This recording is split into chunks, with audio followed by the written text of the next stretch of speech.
வருது. இன்னைக்கு அல்லாஹ் கொடுத்த பொக்கிஷங்களை கரெக்டா நிர்வாகம் பண்ணா, இஸ்லாமிய ஆட்சி வந்து கொண்டு வந்தா எப்படி இருக்கும் தெரியுமா? அந்த பூமி இந்தியாவுடைய கணக்கு சொல்றேன் கேளுங்க. 2400 ஸ்கொயர் ஃபீட்ல ஒவ்வொருத்தனுக்கும் வீடு இருக்கும், கரண்ட் ஃப்ரீயா இருக்கும், பெட்ரோல் ஃப்ரீயா இருக்கும், பெட்ரோலுக்கு பதிலாக வேற ஏதாவது பெட்ரோலுக்கு இருக்கும், இலவசமா கல்வி இருக்கும், இலவசமா மருத்துவம் இருக்கும், உணவுக்கு ஒவ்வொருத்தனுக்கும் கொடுக்கப்படும். அவ்வளவு வளங்கள் எல்லாம் கொடுத்துருக்கோம்.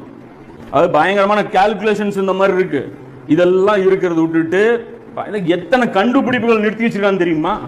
கரண்ட் காசு போட்டு வாங்கணுமா? கரண்ட் ஃப்ரீயா கொடுக்கலாம். 1935-40களிலே கண்டுபிடிச்சிட்டான்.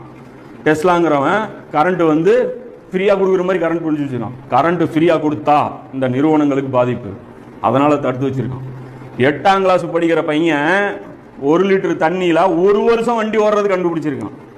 1 வருஷத்துக்கு ஒரு வாட்டி தண்ணி மாத்தினா போதும், அது தினத்தந்தி டிவியில் போடுறது. எவ்வளவு பெரிய சென்சேஷனல் கண்டுபிடிப்பு இது.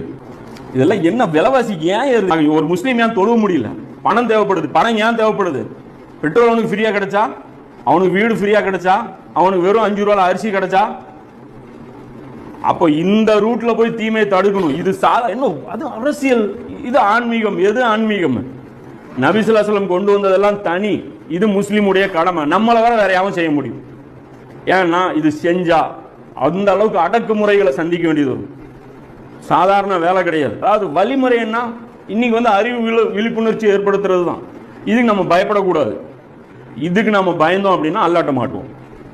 அப்ப என்ன அப்படின்னா, இதுதான் நம்முடைய பணி. இதுதான் நபி ஸல்லல்லாஹு அலைஹி வஸல்லம் வந்தாங்க.